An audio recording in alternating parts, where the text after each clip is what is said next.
الحمد للہ رب العالمین والصلاة والسلام علی سید الانبیاء والمرسلین اما بعد فاعوذ باللہ من الشیطان الرجیم بسم اللہ الرحمن الرحیم الصلاة والسلام علیک یا رسول اللہ وعلی آلک واصحابک یا حبیب اللہ الصلاة والسلام علیک یا نبی اللہ وعلی آلک واصحابک یا نور اللہ۔ فیضان ریاض الصالحین جلد 1 باب اخلاص النیت کا بیان۔ حدیث نمبر 11۔ ترجمہ حدیث۔ حضرت سیدنا ابو العباس عبداللہ بن عباس بن عبد المطلب رضی اللہ تعالیٰ عنہ سے روایت ہے کہ تاجدار رسالت شمع بزم ہدایت نوشہ بزم جنت صلی اللہ تعالیٰ علیہ وآلہ وسلم اپنے رب عز و جل سے روایت کرتے ہوئے فرماتے ہیں، بے شک اللہ عز و جل نے نیکیاں اور برائیاں لکھ دی، پھر انہیں بیان فرما دیا، بس جو کوئی نیکی کا ارادہ کرے لیکن اس پر عمل نہ کر سکے تو اللہ عز و جل اس کے نامہ اعمال میں ایک کامل نیکی کا ثواب لکھتا ہے، اور اگر ارادے کے ساتھ عمل بھی کر لے تو اللہ عز و جل 10 سے 700 گنا تک بلکہ اس سے بھی کئی گنا زیادہ نیکیوں کا ثواب لکھتا ہے۔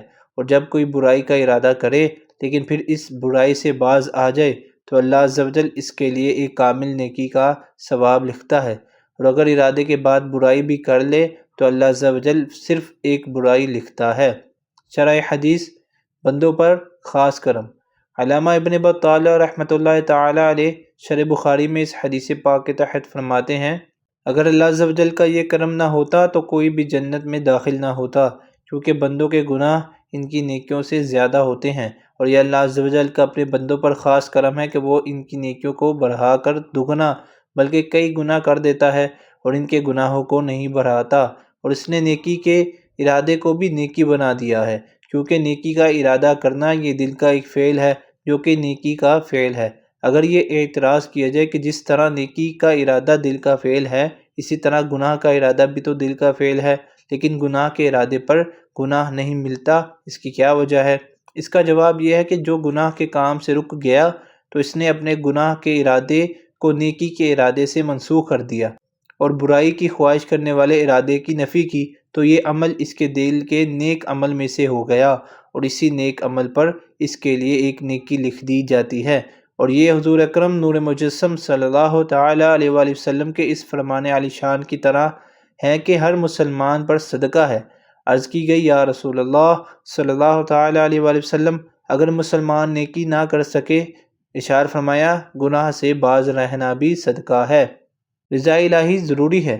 علامہ بدر الدین عینی علیہ رحمۃ اللہ الغنی عمدۃ القاری میں فرماتے ہیں، جس نے کسی گناہ کا ارادہ کیا اور پھر اللہ عز و جل کی رضا کی خاطر اسے چھوڑ دیا تو اس کے لیے نیکی لکھی جائے گی، اور جس نے مجبوراً گناہ چھوڑا یعنی اس کے اور گناہ کے درمیان کوئی رکاوٹ آ گئی ہو تو ایسی صورت میں اس کے لیے نیکی نہیں لکھی جائے گی۔ نیک نیت پر ملنے والی نیکی بھی کامل ہوتی ہے۔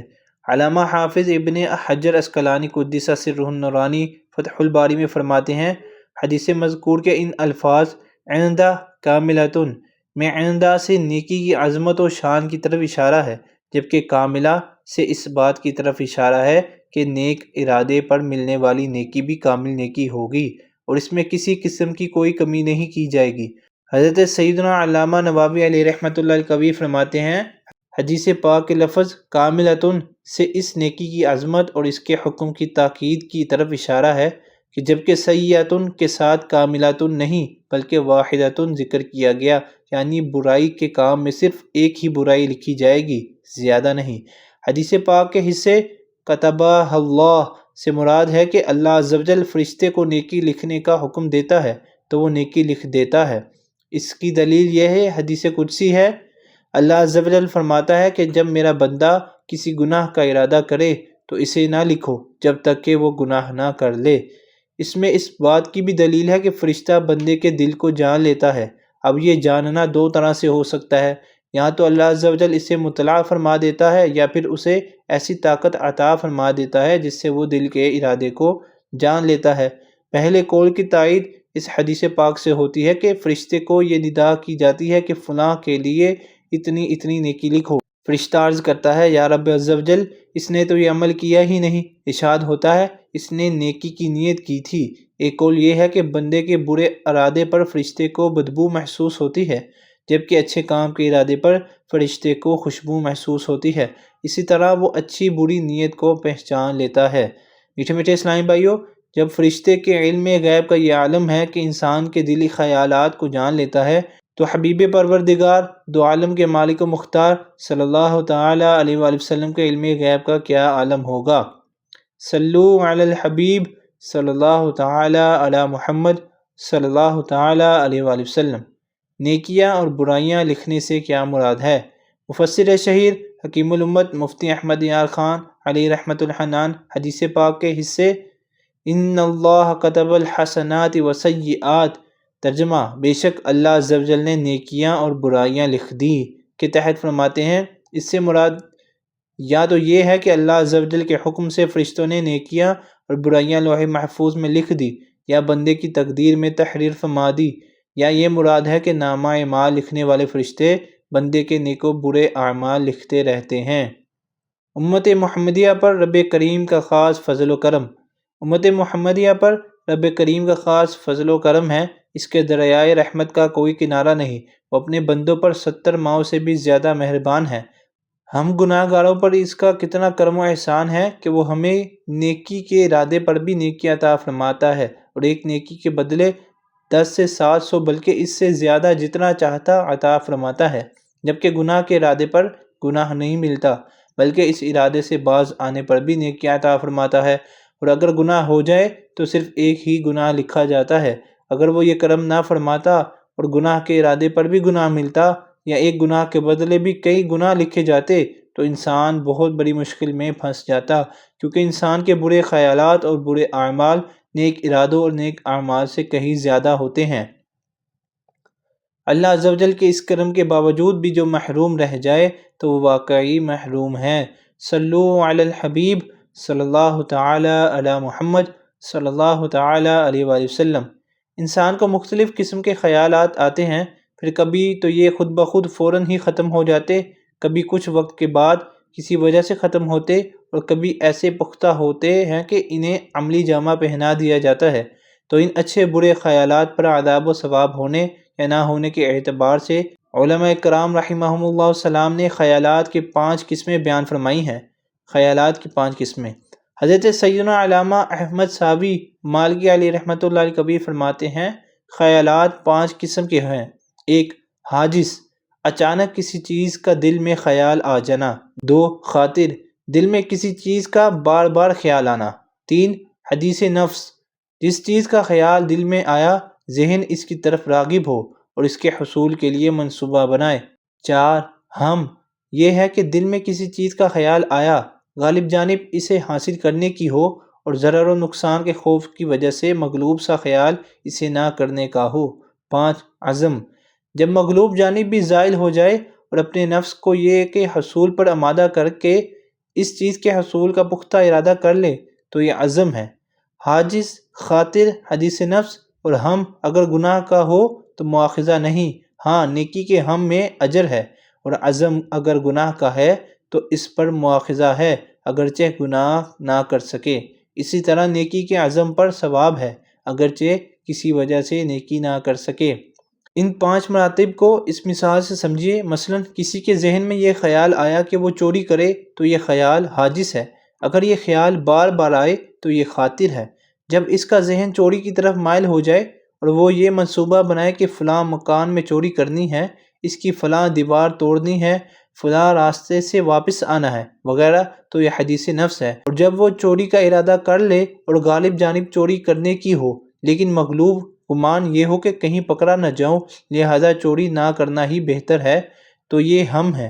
اور جب یہ مغلوب جانب بھی زائل ہو جائے اور وہ پختہ ارادہ کر لے کہ چوری ضرور کروں گا چاہے پکڑا ہی کیوں نہ جاؤں، تو یہ عزم ہے۔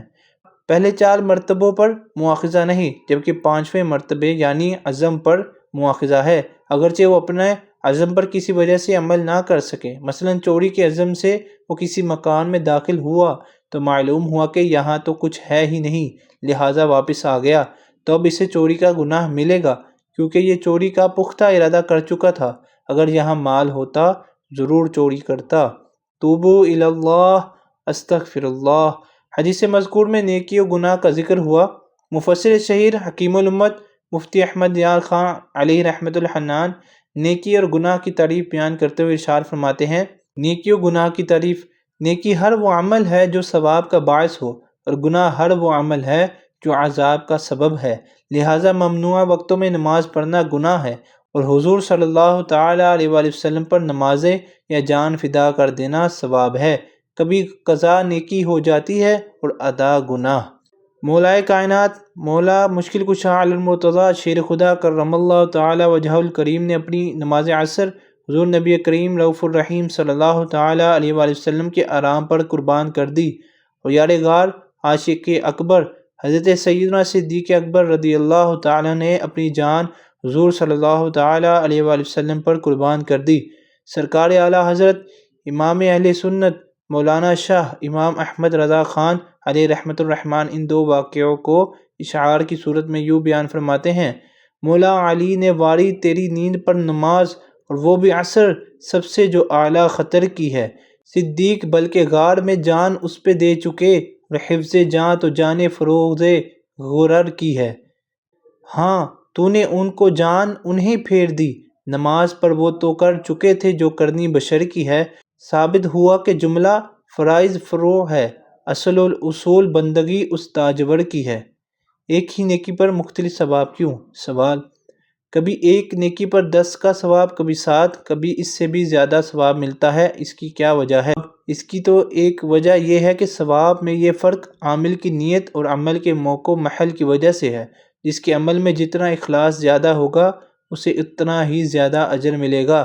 صحابہ کرام علیہم الرضوان کا سوا سیر جوں خیرات کرنا ہمارے پہاڑوں برابر سونا خیرات کرنے سے افضل ہے، کیونکہ ان کا اخلاص بہت اعلیٰ درجے کا ہے۔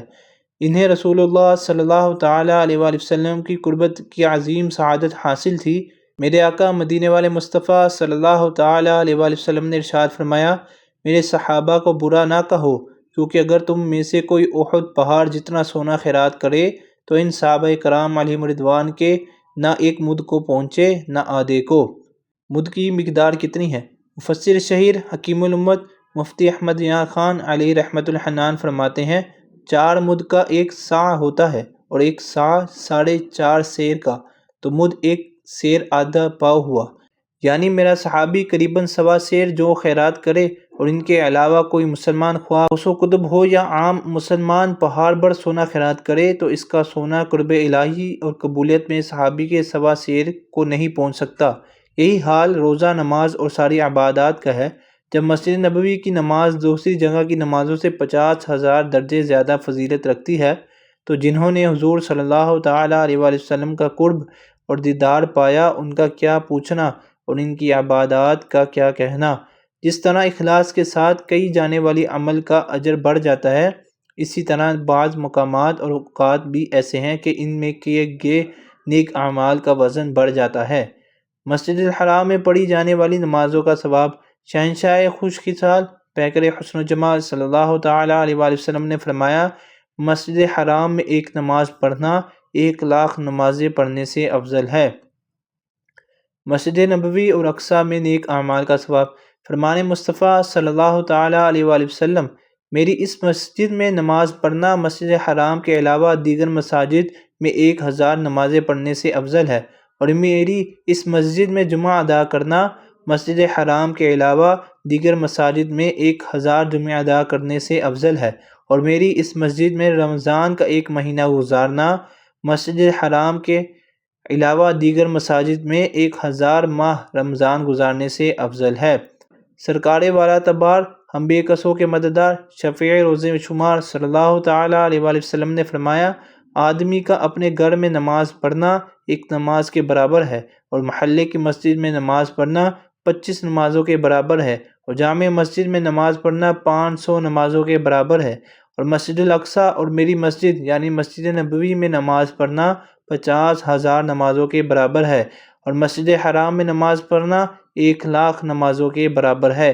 ایک روایت میں ہے کہ بیت المقدس میں 1 نماز پڑھنا عام مساجد میں 500 نمازیں پڑھنے سے افضل ہے۔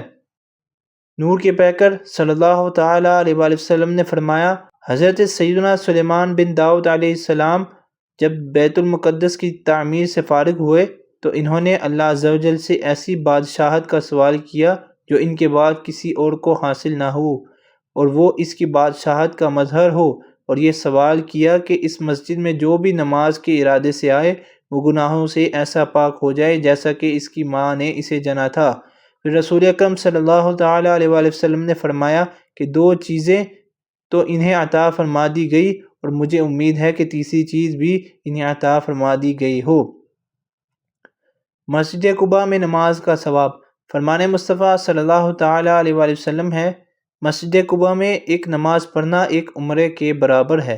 فرمان مصطفیٰ صلی اللہ تعالیٰ علیہ وآلہ وسلم ہے، جو اپنے گھر سے نکلے یہاں تک کہ مسجد قباء میں آئے پھر اس مسجد میں نماز پڑھے، اسے ایک عمرے کے مثل ثواب دیا جائے گا۔ ایک اور روایت میں ہے کہ جس نے احسن طریقے سے وضو کیا پھر مسجد قباء میں داخل ہو کر 4 رکعتیں ادا کی تو اس کا یہ عمل ایک غلام آزاد کرنے کے برابر ہے۔ رب کریم نے نیکیاں کمانا کس قدر آسان فرما دیا ہے کہ کہیں تو ایسے مقامات کی طرف رہنمائی فرما دی کہ جہاں نماز پڑھنے سے سینکڑوں گنا زیادہ نیکیاں ملتی ہیں، اور کئی ایسے اوقات بیان فرما دیے جن میں نیکیوں کا اجر بڑھا دیا جاتا ہے۔ مبارک راتیں۔ نبیوں کے سرور، دو جہاں کے تاجور، سلطان بحر و بر صلی اللہ تعالیٰ علیہ وآلہ وسلم نے فرمایا، جس نے عیدین کی راتوں میں ثواب کی امید پر قیام کیا یعنی عبادت کی، اس کا دل اس دن نہ مرے گا جس دن دل مر جائیں گے۔ سرکار والا تبار، ہم بے کسوں کے مددگار، حبیب پروردگار صلی اللہ تعالیٰ علیہ وآلہ وسلم نے فرمایا، جس نے 5 راتوں کو زندہ کیا اس کے لیے جنت واجب ہو جاتی ہے۔ ترویہ، عرفہ اور قربانی کی رات یعنی 8ویں، 9ویں اور 10ویں ذوالحج، اور عید الفطر اور نصف شعبان کی رات۔ فرمان مصطفیٰ صلی اللہ تعالیٰ علیہ وآلہ وسلم، جس نے شب قدر میں ایمان اور نیت ثواب کے ساتھ قیام کیا اس کے پچھلے گناہ بخش دیے جائیں گے۔ ایک روایت میں ہے کہ اس کے اگلے پچھلے گناہ بخش دیے جاتے ہیں۔ شوال المکرم میں روزے رکھنے کا ثواب۔ شوال المکرم کا مہینہ بہت برکتوں والا ہے، اس میں بھی اعمال کا ثواب بڑھا دیا جاتا ہے۔ چنانچہ اس ضمن میں 4 فرامین مصطفیٰ صلی اللہ تعالیٰ علیہ وآلہ وسلم۔ 1، جس نے رمضان کے روزے رکھے پھر اس کے بعد شوال کے 6 روزے رکھے تو یہ اس کے لیے ساری زندگی روزے رکھنے کے برابر ہے۔ 2، اللہ عز و جل نے ایک نیکی کو 10 گنا کر دیا، لہٰذا رمضان کا مہینہ 10 مہینوں کے برابر ہے، اور عید الفطر کے بعد 6 دن پورے سال کے برابر ہیں۔ 3، رمضان کے روزے 10 مہینوں کے روزوں کے برابر ہیں، اور اس کے بعد 6 دن کے روزے 2 مہینوں کے برابر ہیں تو یہ پورے سال کے روزے ہوں گے۔ 4، جس نے رمضان کے روزے رکھے پھر اس کے بعد شوال کے 6 روزے رکھے تو وہ گناہوں سے ایسے نکل جائے گا جیسے اس دن تھا جس دن اس کی ماں نے اسے جنا تھا۔ عرفہ کے روزے کا ثواب۔ عرفہ کی فضیلت پر مشتمل 4 روایات۔ 1، اللہ عز و جل کے محبوب دانۂ غیوب منزہ عن العیوب صلی اللہ تعالیٰ علیہ وآلہ وسلم نے فرمایا، جو عرفہ 9 ذوالحجۃ الحرام کے دن روزہ رکھتا ہے اس کے پے در پے 2 سالوں کے گناہ معاف کر دیے جاتے ہیں۔ 2، حضرت سیدنا سعید بن جبیر رضی اللہ تعالیٰ عنہ فرماتے ہیں کہ ایک شخص نے حضرت سیدنا عبداللہ بن عمر رضی اللہ تعالیٰ عنہم اسے عرفہ کے دن روزہ رکھنے کے بارے میں سوال کیا تو آپ رضی اللہ تعالیٰ عنہ نے فرمایا، ہم یہ روزہ رکھا کرتے تھے اور رسول اللہ صلی اللہ تعالیٰ علیہ وآلہ وسلم کی حیات ظاہری میں ہم اسے 2 سال کے روزوں کے برابر سمجھتے تھے۔ 3، نور کے پیکر، 2 جہاں کے تاجور، سلطان بحر و بر صلی اللہ تعالیٰ علیہ وآلہ وسلم نے فرمایا، جس نے عرفہ کا روزہ رکھا اس کے 1 سال کے اگلے اور 1 سال کے پچھلے گناہ معاف کر دیے جاتے ہیں۔ 4، ام المؤمنین حضرت سیداتنا عائشہ صدیقہ رضی اللہ تعالیٰ عنہا سے مروی ہے کہ شہنشاہ خوش خصال پیکر حسن و جمال صلی اللہ تعالیٰ علیہ وآلہ وسلم نے فرمایا کرتے تھے کہ عرفہ کا روزہ 1000 دن کے روزوں کے برابر ہے۔ محرم اور شعبان کے روزوں کی فضیلت۔ محرم الحرام اور شعبان المعظم کے مہینے میں بہت برکتوں والے ہیں، ان میں بھی نیک اعمال کا ثواب بہت زیادہ بڑھا دیا جاتا ہے۔ چنانچہ اس بارے میں 5 فرامین مصطفیٰ صلی اللہ تعالیٰ علیہ وآلہ وسلم ملاحظہ فرمائیں۔ 1، رمضان کے بعد سب سے افضل روزے اللہ عز و جل کے مہینے محرم کے ہیں، اور فرض نماز کے بعد سب سے افضل نماز رات کی نماز ہے۔ 2، فرض نماز کے بعد سب سے افضل نماز رات کی نماز ہے، اور رمضان کے بعد سب سے افضل روزے اللہ عز و جل کے اس مہینے کے ہیں جسے تم محرم کہتے ہو۔ 3، جس نے عرفہ کے دن کا روزہ رکھا تو یہ اس کے لیے 2 سال کے گناہوں کا کفارہ ہے، اور جس نے محرم کے ایک دن کا روزہ رکھا تو اس کے ہر دن کے بدلے اس کے لیے 30 نیکیاں ہیں۔ 4، جب نصف شعبان کی رات آئے تو اس میں قیام کیا کرو اور اس کے دن میں روزہ رکھا کرو، کیونکہ اللہ عز و جل غروب شمس سے طلوع فجر تک اپنی شان کے لائق آسمانی دنیا پر نزول فرماتا ہے، اور طلوع فجر تک ارشاد فرماتا رہتا ہے کہ ہے کوئی مغفرت چاہنے والا کہ اس کی مغفرت فرماؤں، ہے کوئی رزق کا طلبگار کہ اسے رزق عطا فرماؤں، ہے کوئی مصیبت زدہ کہ اسے عافیت دوں، ہے کوئی ایسا ہے کوئی ویسا۔ 5، حضور صلی اللہ تعالیٰ علیہ وآلہ وسلم نے فرمایا، میرے پاس جبرائیل علیہ السلام آئے اور عرض کی یہ نصف شعبان کی رات ہے، اور اللہ عز و جل اس رات میں بنی کلب کی بکریوں کے بالوں کے برابر لوگوں کو جہنم سے آزاد فرماتا ہے، اور اللہ عز و جل اس رات میں مشرک، بغض رکھنے والے اور قطعی رحمی کرنے والے اور تکبر کی وجہ سے اپنے تہبند کو لٹکانے والے اور والدین کی نافرمان اور شراب کی عادی کی طرف نظر رحمت نہیں فرماتا۔ سوال، جس طرح ایک نیکی کے بدلے 10، 700 یا اس سے بھی زیادہ نیکیاں عطا کی جاتی ہیں، کیا اسی طرح گناہ بھی بڑھا دیا جاتا ہے؟ جواب، ہمارے کریم پروردگار عز و جل کا ہم پر بہت بڑا کرم و احسان ہے کہ ایک گناہ کے بدلے صرف ایک ہی گناہ لکھا جاتا ہے، بڑھایا نہیں جاتا۔ ہاں، کچھ گناہ ایسے ہوتے ہیں کہ جن کی نحوست سے اعمال کے ساتھ ساتھ ایمان بھی برباد ہو جاتا ہے، جیسے ذات باری تعالیٰ اور انبیاء کرام علیہ السلام کی شان میں گستاخی کرنا وغیرہ۔ اس کے علاوہ کچھ مقامات و اوقات بھی ایسے ہیں کہ جن میں گناہ کرنے کا وبال بہت زیادہ ہے، جیسے رمضان میں، اور اسی طرح حرم شریف میں گناہ کا وبال بہت زیادہ ہے۔ انسان اچھی نیت کی وجہ سے دین و دنیا کی سعادتیں پانے میں کامیاب ہو جاتا ہے، جبکہ بری نیت سراسر وبال ہے۔ مدنی گلدستہ، جنت کے 3 حروف کی نسبت سے حدیث مذکور اور اس کی وضاحت سے ملنے والے 3 مدنی پھول۔ 1، نیکی کا ارادہ بھی نیکی ہے، اس پر بھی ثواب ہے، مگر ثواب اور چیز ہے ادائے فرض اور چیز، لہٰذا صرف ارادہ کرنے سے فرض ادا نہ ہوگا۔ جیسے کوئی شخص صرف نماز کی نیت کر لے اور نماز نہ پڑھے تو صرف نیت سے اس کا فرض ادا نہ ہوگا، بلکہ فرض کی ادائیگی ضروری ہے، جب تک فرض ادا نہ کرے گا بری الذمہ نہ ہوگا۔ 2، گناہ کے خیال، ہم اور گناہ کے پختہ ارادے یعنی عزم میں فرق ہے۔ پختہ ارادے پر انسان گناہ گار ہوتا ہے، یہاں خیال گناہ کا ذکر ہے، لہٰذا یہ حدیث اس حدیث کے خلاف نہیں کہ جب 2 مسلمان لڑیں اور ایک مارا جائے تو قاتل و مقتول دونوں جہنمی ہیں، کیونکہ مقتول نے بھی قتل کا ارادہ کیا تھا اگرچہ پورا نہ کر سکا۔ وہاں گناہ کا عزم بالجزم یعنی پختہ ارادہ مراد ہے۔ 3، اگر کوئی چوری کرنے کا پختہ ارادہ کر لے مگر موقع نہ پائے تو وہ بھی گناہ گار ہوگا۔ یوں ہی جو کفر کا پختہ ارادہ کر لے وہ کافر ہو جاتا ہے۔ خیال گناہ نہیں بلکہ بعد میں اس خیال سے توبہ کر لینا نیکی ہے، البتہ گناہ کا پختہ ارادہ کر لینا گناہ ہے۔ اے ہمارے رحیم و کریم پروردگار عز و جل، ہمیں اچھی و نیک سوچ عطا فرما، برے خیالات و بری فکر سے ہماری حفاظت فرما، ہر وقت اپنی اور اپنے پیارے حبیب صلی اللہ تعالیٰ علیہ وآلہ وسلم کی یاد میں گم رہنے کی سعادت عطا فرما۔ آمین بجاہ النبی الامین صلی اللہ تعالیٰ علیہ وآلہ وسلم۔